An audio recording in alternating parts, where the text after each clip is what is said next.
sur le culturel 2.0, on reçoit un acteur de grand talent, mais si on le reçoit aujourd'hui, c'est pour parler de ce nouvel album de Berry, parce qu'il en est por- pas le porte-parole, le parolier. Ouais. Bonjour, parce qu'on parlait de porte-parole, on va y revenir justement. Bonjour, Maxime Leflaguet. Bonjour Sylvie, ça va bien? Et ça va bien, et toi? Oui, ça va très bien, merci. C'est drôle que tu parles de porte-parole parce que, en quelque sorte, c'est Amélie Béris qui est ma porte-parole. C'est elle qui porte ma parole. C'est un beau lapsus, je trouve. C'est vrai, c'est vrai. Alors, parle-moi de ta rencontre avec Beris et pourquoi tu t'es retrouvé à être le parolier de cet album Du feu dans les lilas. Ben oui, avec plaisir. Donc, Béris, Amélie, comme je l'appelle, c'est son prénom. Mhm. C'est une très bonne amie de la blonde de mon frère et j'ai un grand frère qui est 4 ans plus vieux que moi. Ça fait 30 ans presque qu'il est avec sa blonde. Fait qu'il a commencé à sortir avec sa blonde, il y avait 15 ans. Donc, je connais Amélie depuis tout ce temps-là. C'était déjà une amie d'Isabelle. Et donc, quand j'étais jeune, j'avais 11 12 ans, déjà, je la connaissais. Mais bon, j'étais le petit frère de Charles et un jour, ben, en vieillissant, ben, l'écart d'âge est moins significatif. Du moins, il reste le même numériquement parlant, mais moralement parlant, ils font comme neige au soleil. Donc je me suis ramassé, en fait, dans certaines soirées, certains parties avec Amélie, puis là, on a commencé à voir qu'on avait des points en commun, puis des atomes crochus. Fait que l'amitié est née comme ça. Puis ensuite, pour la deuxième partie de ta question, Amélie était venue chez moi un jour quand j'avais 35 ans, à peu près 34 35 ans. Elle est venue à la maison me faire écouter ses maquettes et elle se lançait comme autrice, compositrice, interprète à ce moment-là. Elle travaillait dans le cinéma avant. Elle a eu un cancer du sein qui était très agressif, donc elle a décidé complètement de changer de carrière, de se lancer comme artiste. Et donc, elle me fait écouter ses chansons. Je tombe à la renverse, je trouve ça magnifique. Et c'est des chansons seulement qui sont écrites en anglais. Donc, Amélie me dit écoute, moi, j'écris juste en anglais, j'ai moins de facilité que le français. Toi, je sais que tu écris de la poésie depuis que tu es jeune. T'aurais-tu un poème que tu pourrais me prêter, puis je pourrais mettre de la musique dessus, puis créer une mélodie et tout. Donc là, je t'ai pris de court un peu, j'ai regardé dans mon ordinateur, j'ai trouvé Joris 100 ans. Et le poème, qui est un tout court poème à l'époque d'un couple de personnes âgées qui s'aiment, puis il y a une des deux personnes âgées qui est peut-être atteinte d'Alzheimer, mais du moins qui oublie l'autre. Et c'est né comme ça, j'aurais 100 ans. En fait, on est allé à la campagne, puis j'ai écrit les deux autres couplets parce que j'étais en rupture amoureuse à ce moment-là. Donc, j'ai pu compléter la chanson. Amélie a mis de la musique dessus, puis ça a créé J'aurais 100 ans, qui est un super beau succès, dont je suis très fier, on était à 3 millions d'écoutes sur Spotify. Donc, Bravo. voilà, merci, je suis vraiment content. Ok. Mais pour cet album, Du feu dans les lilas, là, ta part est pas mal plus grande. Ouais, ben c'est ça. Amélie, elle a été très, très généreuse. Elle m'a passé le micro, en fait, pour 8 chansons. Elle m'a laissé, je pense que comme on dit en latin, c'est ma number one fan. Fait que je pense qu'elle aime beaucoup ma plume. Puis moi, j'adore sa voix. Donc, c'est vraiment une belle collaboration. J'adore son travail, elle adore le mien. Donc, elle m'a fait confiance pour un album entièrement en français parce que, bon, elle sentait quand même un peu de pression étant donné que c'est une Montréalaise, une Québécoise. Elle sentait de la pression des fans, là, tu sais, elle a des bons fans qui disaient ah là, Amélie, ce serait le fun d'un album en français. Fait que, elle est venue cogner à ma porte, puis j'ai répondu présent avec plaisir.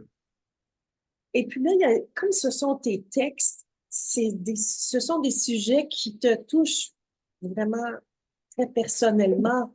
Si on parle de cette chanson, Vallée, Oui, Vallée, c'est un hommage à Jean-Marc Vallée. Et ben, quand j'ai appris son décès, en plus, c'est drôle parce que c'est Amélie qui m'a appris que Jean-Marc était décédé. Donc, ça nous. Je me souviens plus qui a eu l'idée en premier, si c'est Amélie ou moi, de faire une chanson hommage à Jean-Marc. Je crois que c'est Amélie, puis je pense que les deux, ça résonnait beaucoup de faire une chanson sur Jean-Marc pour lui rendre hommage. J'ai été inconsolable pendant une semaine. J'étais quand même proche de Jean-Marc.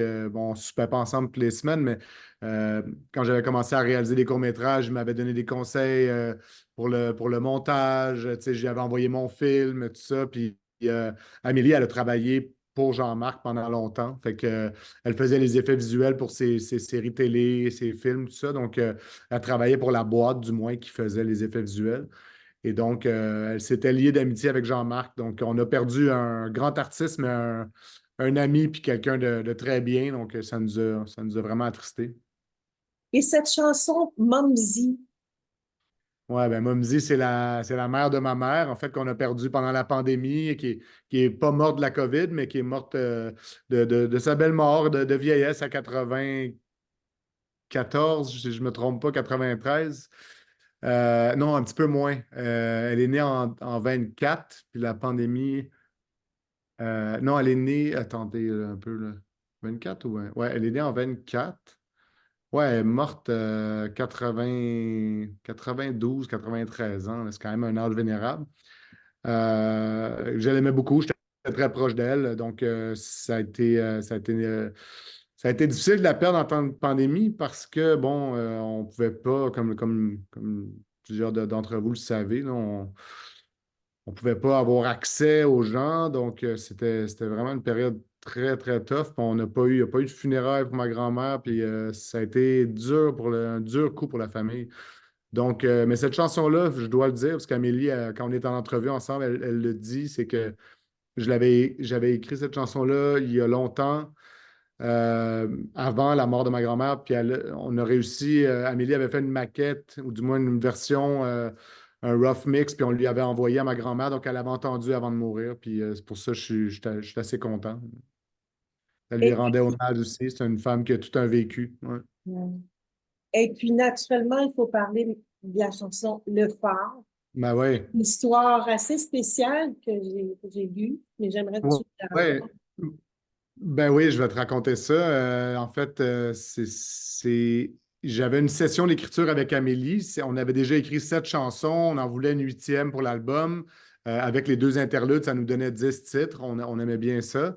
Euh, on était chez ma mère, en fait, chez mes parents, au condo de mes parents parce que ma mère voulait, elle avait des ouvriers à la maison, puis elle devait s'absenter pour un rendez-vous, puis elle voulait que je sois là si les ouvriers avaient des questions par rapport à des outils, des interrupteurs, machin, à la maison. Donc, j'ai accepté évidemment de rendre service à ma mère. Donc, je devais écrire avec Amélie, puis c'est rare que j'annule des sessions d'écriture parce que j'aime trop ça. Fait que j'ai demandé à Amélie de venir chez mes parents. Et mon père était à l'hôpital à ce moment-là. Donc, j'ai dit à Amélie, j'essaie d'écrire sur la mort en ce moment parce que, bon, c'est partout autour de moi, mais je ne suis pas capable. On dirait que tout ce que j'écris, c'est cliché, puis j'aime pas ça. Donc, ça te dérange-tu si on écrit sur autre chose? J'aimerais ça qu'on change de sujet parce que, bon, je ne suis pas capable. Faut des fois reconnaître ses propres limites. Et puis, mon père, à ce moment-là, envoie un texto à la famille. On a un texto de groupe, la famille, puis il envoie un texto en disant j'ai retrouvé ce poème dans mes courriels. Je suis en train de faire le ménage de mes courriels aujourd'hui.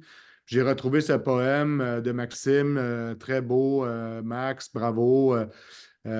Puis évidemment, ben, le poème, ça faisait référence à ce que mon père était en train de vivre, ce que mon père et ma mère étaient en train de vivre, parce que bon, le phare, c'est quelqu'un part et l'autre personne reste. Donc, toute la douleur que ça crée. Et donc, j'ai tout de suite répondu à mon père merci, papa, tu viens de trouver la dernière chanson de notre album. Tu sais. Puis tout de suite, Amélie et moi, on a trouvé la mélodie sur place à la guitare. On savait tous les deux qu'on voulait plusieurs voix, en fait, peut-être pas une chorale, mais il y a plusieurs voix qui reprennent le texte au complet. Donc, Amélie le chante une première fois et ensuite, euh, je ne me souviens plus combien il était dans le studio, je n'étais pas là ce jour-là. Mais donc, plusieurs voix qui vont porter ce texte-là. Puis bon, semble-t-il que ça touche certaines personnes qui ont déjà eu des douleurs liées au deuil, mettons. Fait que c'est ça. C'est ça l'histoire de cette Et je peux te chanson-là. dire que c'est une chanson qui est très, très touchante et puis avec les arrangements et puis en fait, tout ce disque-là, tout cet album-là est dans la douceur et dans la beauté. Il y a un quatuor à cordes, il y a de la harpe, Ouais. Il y a du et ainsi. doudouk même, hein? Oui, aussi. Ouais. Et puis la belle voix mélodieuse, chaude d'Amélie. Je veux juste dire que pour ceux qui te connaîtraient moins, ton papa, c'était Michel Côté, le grand Michel Oui, ben oui, ben oui. Côté.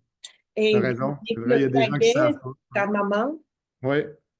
Euh, J'aimerais que tu nous parles de tes projets suite à ce lancement d'album. Ben oui, ben avec plaisir. Ben, l'album est sorti, je crois, le 9 février, en fait, ou dans la semaine, parce que le 9 c'était le lancement au Théâtre Outremont. Ça a été vraiment bien reçu. On est très contents des critiques et de l'accueil du public.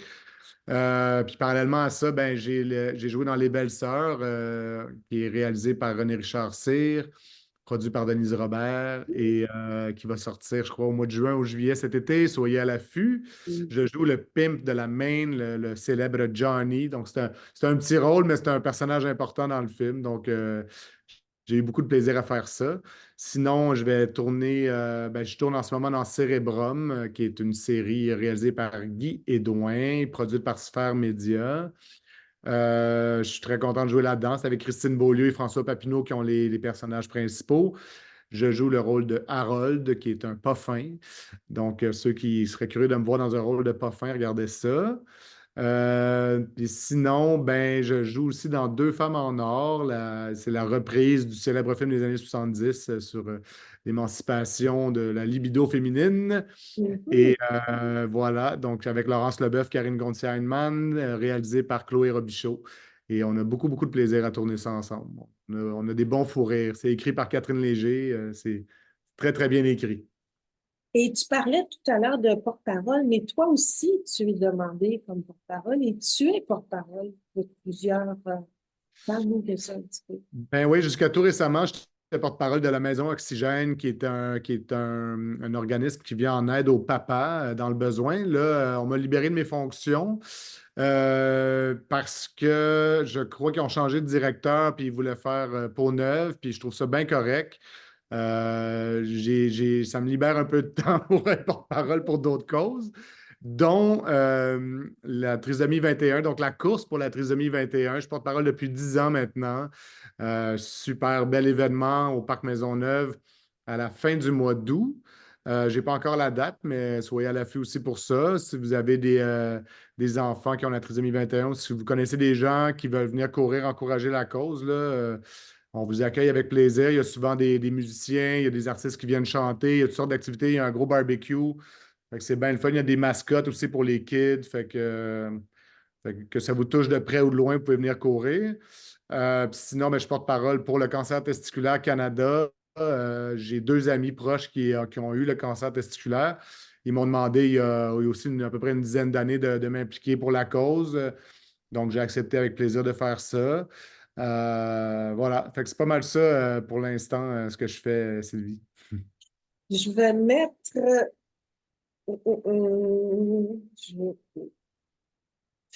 Bon, je croyais que j'avais la pochette. Je mettrai en commentaire la pochette du disque de Béris. Ben oui, avec plaisir. Puis, il y aura aussi des spectacles de Béris sur son site. C'est facile à trouver son site Internet pour toutes les dates de spectacle. Elle est en Europe, mais elle revient très bientôt. Elle sera en francophonie le 22 juin. Il faut en parler parce que pour entendre les beaux textes que tu as écrits, Hmm. il faut aller la voir en Merci. spectacle. Ben oui, moi j'y serai au Francofolie. Il y a aussi un spectacle hommage à Jean-Marc Vallée. Là, je ne sais pas si je commets une bévue, je ne sais même pas si c'est annoncé, mais ça devrait l'être bientôt. Bref, ça va être dans une grande salle aussi, je ne me souviens plus laquelle, mais il y a un hommage à Jean-Marc qui s'en vient là, ouais. Est-ce qu'il y aura d'autres collaborations avec Denis? Ben oui, en fait, écoute, on a commencé l'écriture d'un autre album, d'un prochain album. Donc, On a déjà, là, soyez patients parce que c'est long. Créer un album, c'est vraiment long, mais on a déjà, parce qu'on avait écrit des chansons qui ne se sont pas retrouvées sur Du Feu dans les Lilas, mais qui sont encore dans mon ordinateur. Donc, on a déjà 6 ou 7 titres, là. Donc, prochainement, ce qu'il va y avoir, c'est un ou deux singles. Je ne sais même pas s'il y a si ça se dit en français, là, des simples. Voilà. Fait que deux simples qui s'en viennent. Je vais peut-être réaliser un des deux. J'avais réalisé le vidéoclip de Nous sommes pour Béris. Donc, ouais, c'est ça qui s'en vient. Puis sinon, un autre album, mais dans peut-être 1, 2, 3, 4 ans, je sais pas. Alors, plein de beaux projets pour toi, Maxime, Oui. avec ton grand talent. Je te Merci. remercie beaucoup d'avoir pris le temps et puis on va te suivre dans tes projets. Ben, Merci. merci. Ça gonfle ma confiance en moi. Merci beaucoup. Merci.